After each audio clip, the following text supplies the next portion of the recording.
Aliens sent a distress signal to the wrong species. The galaxy paid the price.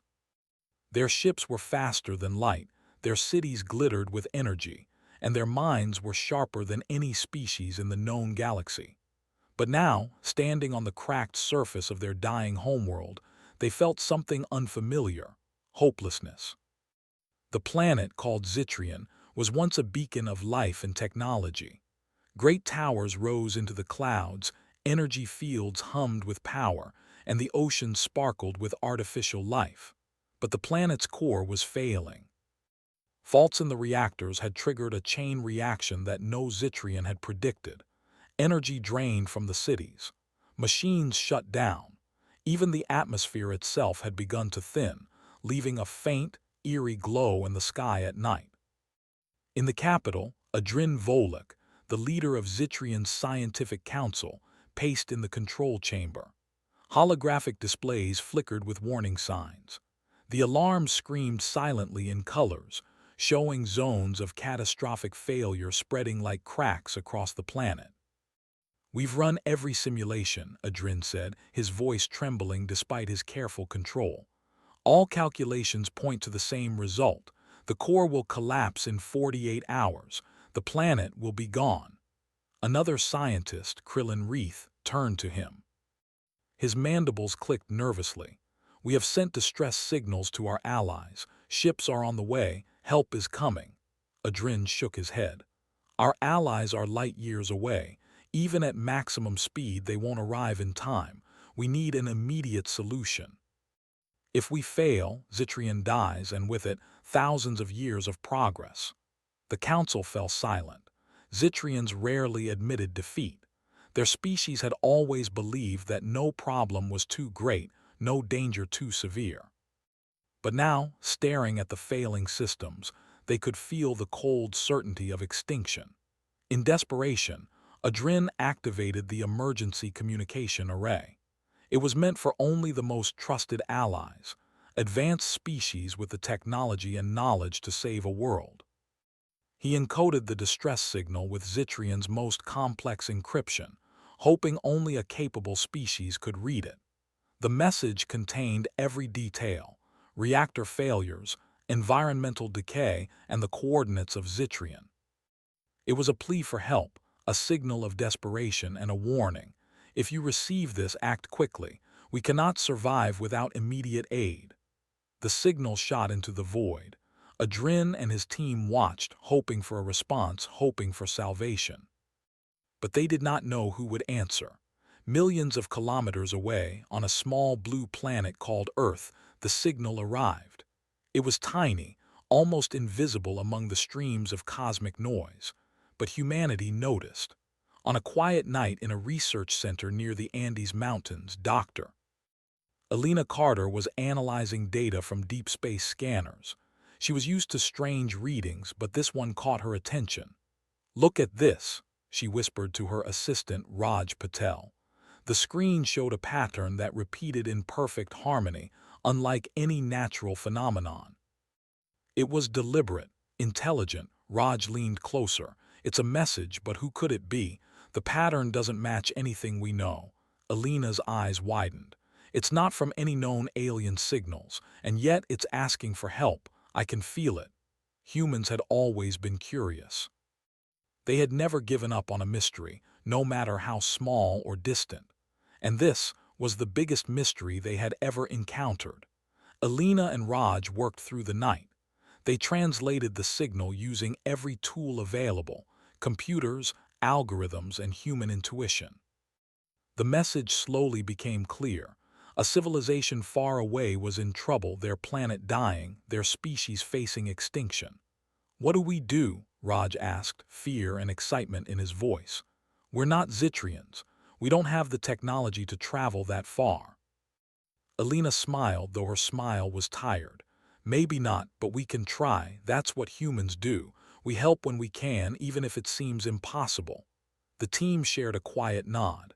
In that moment, humanity made a choice. They would send help to a species far beyond their reach, even if it seemed hopeless. Building a rescue ship was no easy task. Humans did not have faster-than-light travel like the Zitrians. They had no vast energy reactors or planet-shaping machines. But they had something else: creativity, determination, and courage. The experimental ship, named the Pathfinder, was small but fast. It was powered by engines designed to bend physics just enough to cross the distance quickly, using a method humans had only recently tested. Its crew was tiny: Dr. Alina Carter, Raj Patel, a few engineers, and a pilot named Marcus Liu, known for making impossible maneuvers in simulators look easy. As the Pathfinder lifted from Earth, the team felt a mixture of excitement and fear. The journey ahead would take months, years even. They did not know if the Zitrians could survive long enough. They did not know if the signal had been misread, but they had faith in their mission. Humanity always did. Meanwhile, back on Zitrian, the Council grew anxious. Days passed, but no response came from their allies. Then, an unusual anomaly appeared on their monitors. A small, unfamiliar ship entered their system. It was nothing like their designs, nothing like any species they knew. Adrin stared at the display. "This cannot be, it's primitive. How did they even get here?" Krillin hissed in alarm. "They are not one of our allies. They are simple, barely capable of interstellar travel." The Zitrians had always judged other species by their technology. Any species without advanced reactors, quantum shields, and energy manipulation devices was considered insignificant. And yet, these humans, they were coming. Adrin's fingers hovered over the control panel. "Prepare for first contact, but I warn you, do not expect them to help. We will have to manage on our own." The humans entered Zitrian's orbit, scanning the planet below. They saw a world in chaos: fires glowing faintly in the failing cities, great structures collapsing silently, the sky tinged with a greenish hue as the atmosphere thinned. Alina spoke quietly to her crew. "We can do this. We just need to understand what's failing and act fast." Marcus adjusted the controls. "I've flown through simulations like this 1,000 times, but nothing prepared me for a dying planet. Let's be careful, this world is fragile." The humans descended through the atmosphere. Their ship shook under turbulent winds, electrical storms caused by failing energy grids. And yet the crew moved calmly, focused on solving problems, not panicking.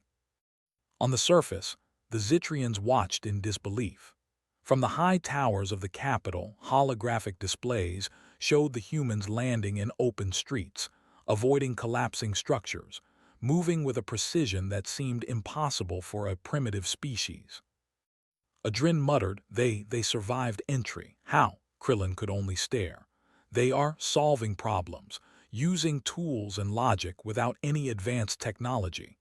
The humans set up temporary power units to stabilize small sectors of the city. They repaired energy conduits with clever mechanical improvisations. They rerouted failing systems, patching the planet's energy network one step at a time. To the Zitrians, it was shocking.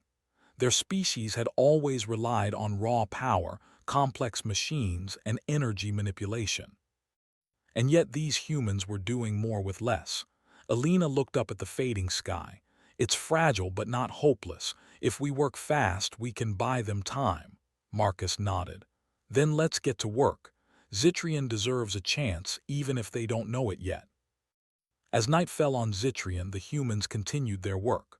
Wordlessly, they moved through streets, repairing, stabilizing, and analyzing. They spoke little, but their actions carried confidence, determination, and hope. And far above, the Zitrians began to whisper among themselves. "These humans, they are remarkable.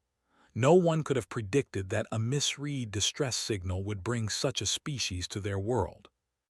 No one could predict that the wrong species would arrive with solutions the Zitrians had never imagined." The galaxy, still unaware, was about to witness something extraordinary.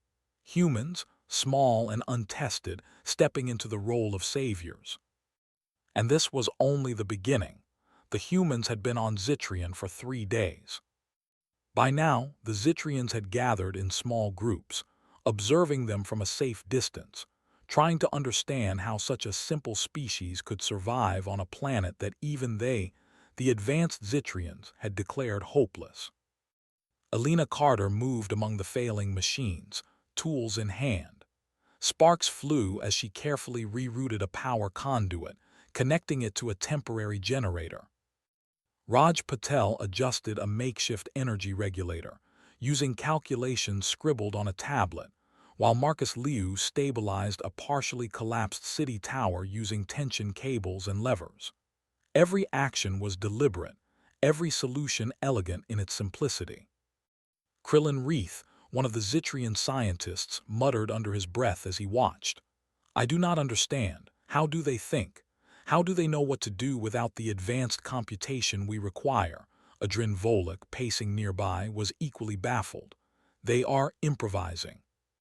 They are using resources we would consider insufficient, and yet they succeed." Indeed, success was all around them. The temporary generators hummed to life, restoring sections of power grids. Water purification units, long dormant, began filtering toxic sediments. Even some of the smaller city domes, once close to collapsing, were stabilized using clever mechanical adjustments and minimal energy. The humans did not care about recognition or reward. Their focus was solely on saving life.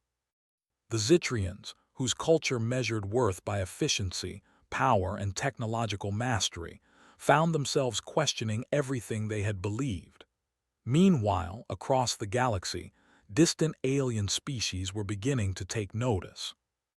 Sensors on patrol ships scanning for anomalies picked up unusual energy patterns on Zitrian. Communications relayed fragments of reports. A primitive species, stabilizing a failing planet, without advanced tech, impossible. The Galactic Council, a coalition of the most powerful civilizations, convened an emergency session. Holographic images of Zitrian's night sky, showing small lights moving across the surface, were broadcast. Each species reacted differently.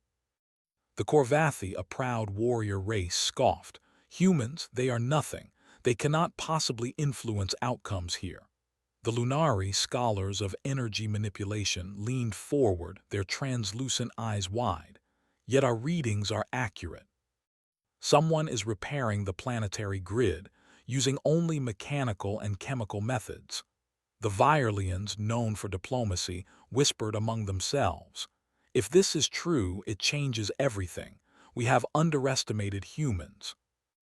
No one had yet met a species that could combine intelligence, courage, and ingenuity in such a way. The council members knew technology alone did not always solve problems. And here was proof. Humans were achieving what Zitrians, the masters of machinery, had failed to do. On the surface of Zitrian, the humans continued their work. They moved through the capital city, assessing structures, rerouting energy lines, and repairing small reactors. They had no Zitrian technology but relied on observation, logic, and creativity. Marcus Liu climbed a crumbling tower, tension cables secured around broken beams. He adjusted the supports, lowering the risk of collapse while allowing humans to pass safely. Alina and Raj worked together, creating a simple energy buffer system that would prevent the city's power network from overloading again. A group of Zitrians observed silently from a hilltop. "Look at them," Krillin whispered. "They are fearless. They do not panic when a tower collapses or a conduit explodes. They do not complain. They adapt." Adrin nodded, still struggling to accept what he was witnessing. "And every time they fix one system, they immediately move to the next. Their minds are fast, flexible, unlike ours, which rely on calculations and controlled simulations." It was becoming clear to the Zitrians that humans did not measure their ability by technology alone.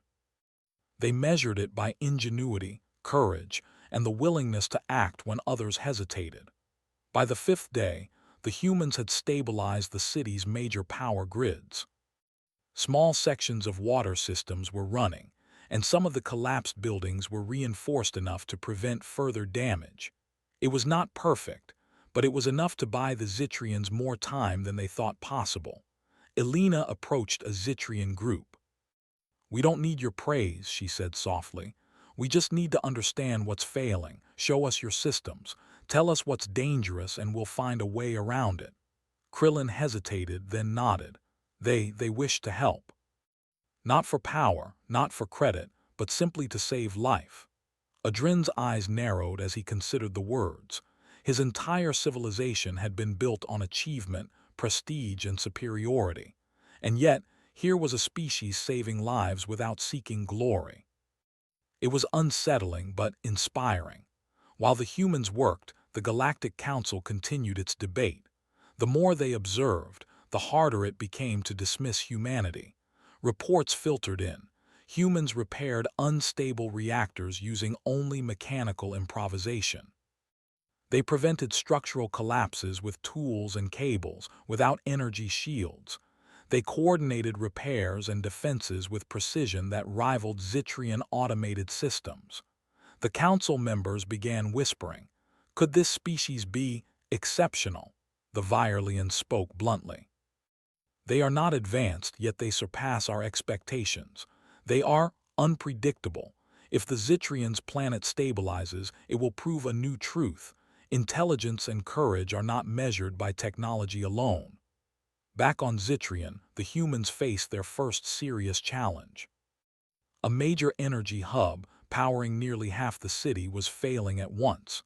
It was unstable, with sparks and overheating conduits threatening to trigger a catastrophic chain reaction. Elena examined the hub. "If this explodes, the entire district could collapse," she said. "But I think I can stabilize it with a temporary bypass. Raj, start calculating the reroute. Marcus, secure the structures around us." The humans worked tirelessly. Hours passed. Sweat dripped, sparks flew, and the air filled with tension. Zitrians watched in awe as humans acted decisively, without hesitation, coordinating flawlessly under pressure. Finally, the hub stabilized. Energy flowed through the rerouted conduits and the immediate threat was neutralized. Marcus exhaled. "That was close." Elena smiled, though tired.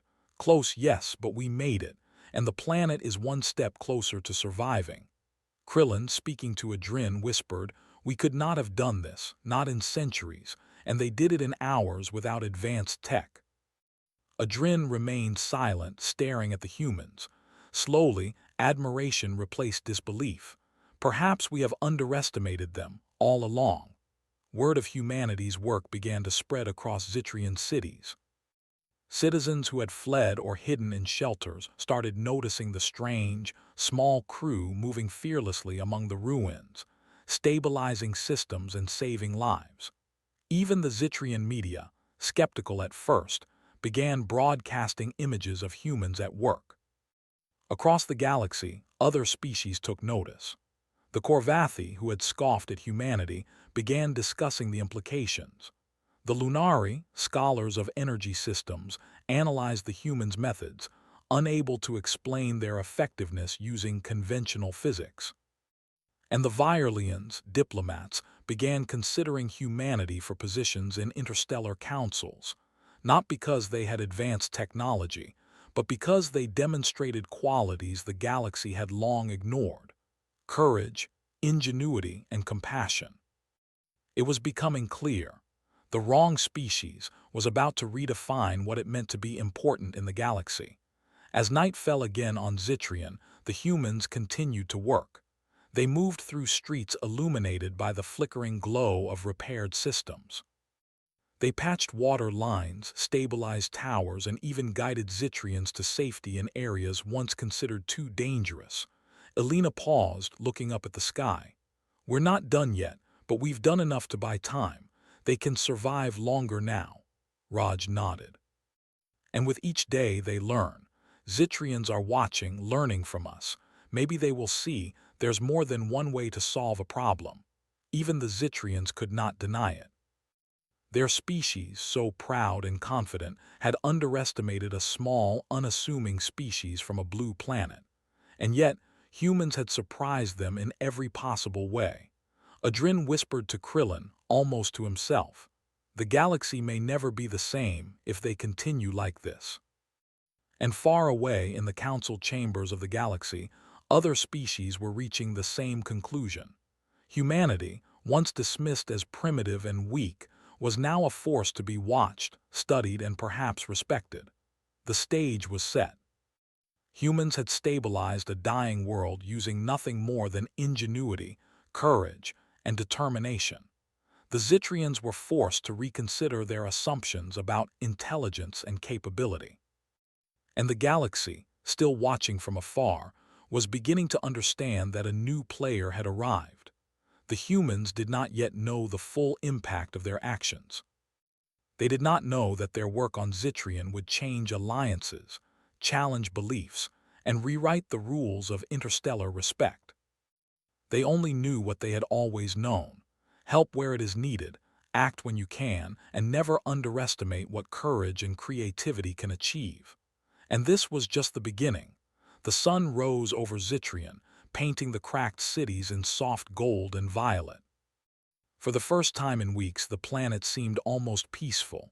Not because the planet was healed completely, it was far from it, but because hope had returned. And that hope had a name: humans. Elena Carter and her team stood on a hill overlooking the capital. Below them, the repaired grids hummed faintly, and small streams of water flowed once again through the city's purification systems. Children, Zitrian and human alike, ventured carefully into the streets, curious and wide-eyed. Elena smiled. "We've done what we came to do. Zitrian can survive, at least long enough for the council to send help." Raj Patel shook his head, marveling at what they had accomplished. "I never imagined we could do so much with so little tech. They should have collapsed centuries ago, but we gave them a chance." Marcus Liu adjusted the tension cables on a partially repaired tower. "They may have the tech, but we have something they forgot: creativity and courage under pressure." Indeed, it was courage and ingenuity that had carried them this far. Humanity had no energy shields, no faster-than-light mastery, no centuries of engineering advantage. But they had willpower, adaptability, and determination, traits that the Zitrians had never truly understood. Inside the city's central dome, Adrin Volek finally gathered the council. The Zitrians, who had once doubted humans' ability to survive even basic planetary operations, were now awed and humbled. "They have done what we could not," Adrin admitted, his voice quiet, almost reverent. "A species we considered primitive has stabilized half the city, repaired the main water systems, and prevented a complete collapse of the energy grid." Krillin Reith, still shocked, added, "Their methods are simple yet effective. They think in ways we never considered. They improvise, they act, and they succeed." The council members, so used to measuring worth by technology and precision, had no choice but to reconsider their assumptions about humans. News of humanity's actions spread rapidly through the galaxy. Sensors and communications relayed images of humans working tirelessly, saving Zitrian from the brink of disaster. Alien species who had previously dismissed humans as weak or insignificant now whispered among themselves, "They are effective, unpredictable, bold, perhaps dangerous. They act with intelligence and courage we cannot ignore." The Galactic Council convened once more. Representatives of powerful species crowded the chamber, their eyes fixed on the hollow images of humans at work. The Virelians, usually cautious and diplomatic, spoke first. "This species, humans, has demonstrated qualities we have rarely seen: intelligence, courage, and empathy all combined.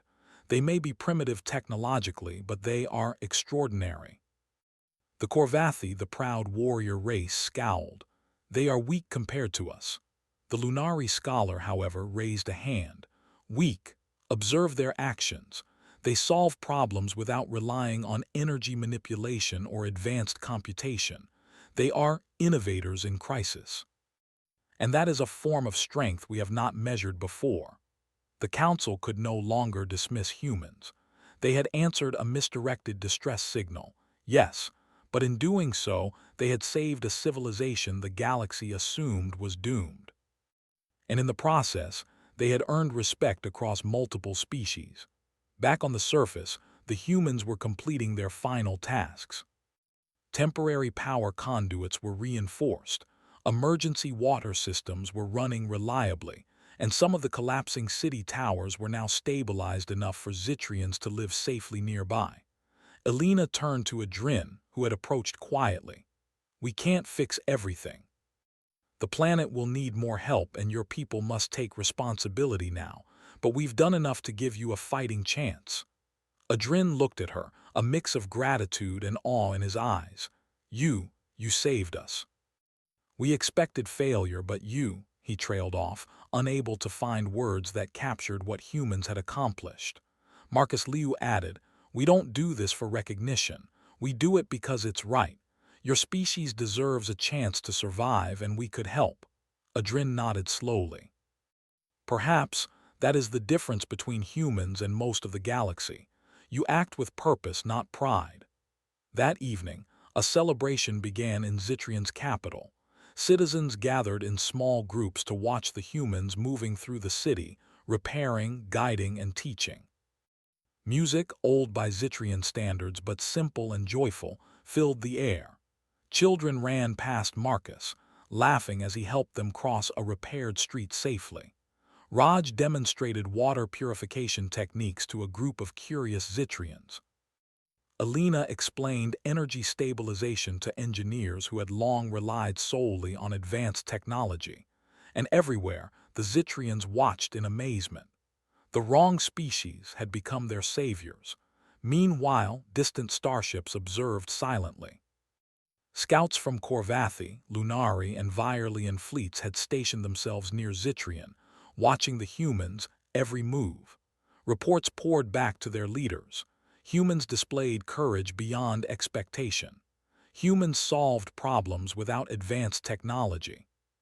Humans acted with compassion, not for gain or prestige. In the Galactic Council, debates erupted. Many argued that humans should now be considered a major force in interstellar affairs, not because of weaponry or technology, but because their actions changed perceptions of what it meant to be capable, courageous, and influential. The Virelians summarized it best. Humans are small in number, primitive in technology, yet they accomplish the impossible. They remind the galaxy that true power is not always measured in machines or weapons, but in ingenuity, courage, and the will to act. Back on Zitrian, the humans prepared to leave. Their mission was complete. The planet was stabilized, the Zitrians had hope, and emergency reinforcements were en route from neighboring civilizations. Alina gathered her team on the hill overlooking the city. "We've done what we could. Now it's their turn to take responsibility. Zitrian has a chance to survive," Marcus smiled. "We've shown them something they won't forget. Maybe even the galaxy won't forget." Raj nodded. "They'll tell stories about us. Not because we fought wars, but because we did the right thing when it mattered." Alina glanced at Zitrian's glowing cities. "Sometimes that's all it takes to change everything." As the Pathfinder lifted off, Zitrians waved, their eyes wide with awe and gratitude. Adrin whispered to Krillin almost to himself, "The galaxy has underestimated humans for too long, but now it cannot ignore them." Krillin nodded. "We thought they were insignificant, but they are remarkable." Perhaps the galaxy is about to learn that courage and intelligence are not the same as technology.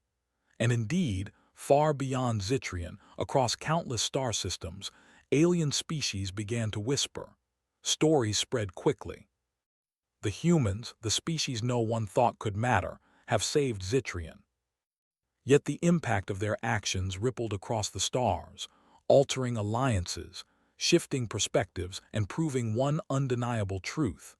Intelligence, courage, and compassion could outshine technology, even in a galaxy of super-civilizations. Alina sat in the pilot's seat as the Pathfinder jumped into faster-than-light travel. She glanced at her crew. "We've done what we could, the rest is up to them." Marcus laughed softly.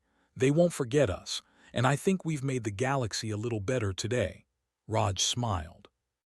And maybe, just maybe, they'll remember that humans always rise to the challenge, no matter how impossible it seems.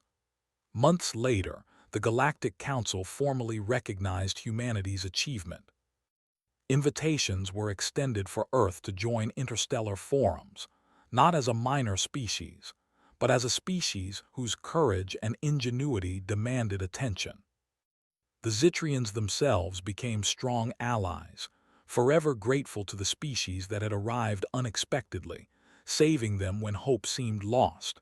And across the galaxy, in star systems both near and far, one lesson became clear: never underestimate humans. They were not the strongest, not the most advanced, but they were determined, clever, and compassionate, and that made them a force the galaxy would remember forever.